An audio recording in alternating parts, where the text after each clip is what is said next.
new equipment, you're going to want to start from the beginning, showing the dog the equipment, then feeding. You may rattle it. You always want the dog to be stable, like this. He's in a nice sit right here. This can make it easier for when I put that on. Then when I present that, yes, see how he's nice and neutral there? You put the collar on. Yes. And then he gets his reward.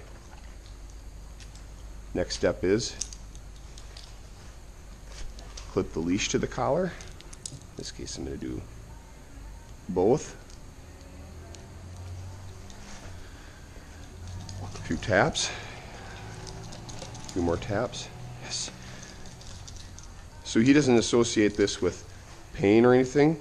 It's going to be direction. Yeah, it can be used as a correction, but I don't want him to put this on and automatically go down the dumps. You can tell that his state of mind is very positive. His ears are up and everything, so we're going to stay with that. All right, now luring him. Short leash, so I can get some direction here. Food in my hand. Pressure down, pressure released when he's in the down. Watch that again here. He's rooting. Pressure down, release for the food. Pressure up, release for the food. Down. Yes. Sit. Yes. It's very subtle. What I don't want to do is be pulling down and keep that pressure on that leash while the dog's in the down. I want to pull it and release it as soon as he gets there. Pull it up and release it as soon as he gets in that position. Yes. You can do this on a flat collar. You can do it on a prong. You can do it on a choke chain, anything, so long as it provides clear direction to the dog. If I just pull on that right now, yes, and he goes in that sit, he's going to be rewarded.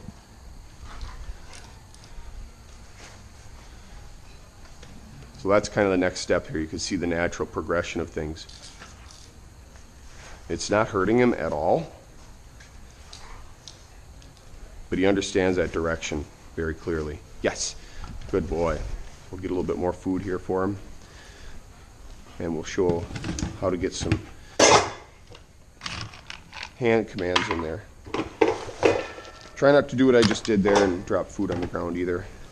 We want everything to come from you. Okay, so hand commands. Food's in the hand. Pressure's on, down.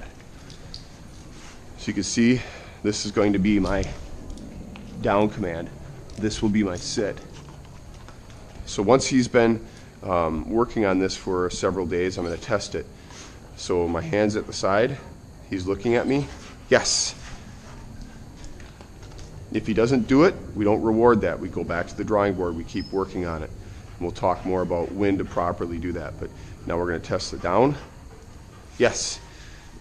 So he gets it. He understands the hand command for sitting down. Let's see if he understands verbally. Standing here in front of him. Down. Yes. Okay, he clearly gets that. Sit. Yes. And he gets that. So now I know that he's ready for the next step here. He understands leash pressure. Down. Sit. And he understands verbal commands, and he understands hand commands. Yes. So this dog knows what to do here. The next thing then is to put the e-collar on, which he's wearing, and to start adding stimulation plus the leash pressure. That will give direction to the e-collar. So eventually we can take this leash off and we can use the e-collar or the remote collar to control the dog's behaviors.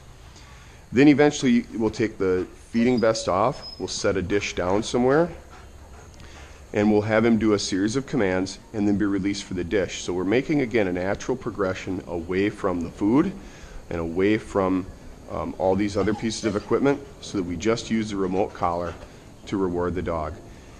You won't always have to have a dish of food out there either. Eventually it's just going to be the dog anticipating that food, anticipating a reward. The reward can be a ball, it can be your praise, anything. but he'll be conditioned that positive behaviors are rewarded, negative behaviors are punished or ignored. So that's how we do this, and in the next video we'll talk about e-collar conditioning. Thank you.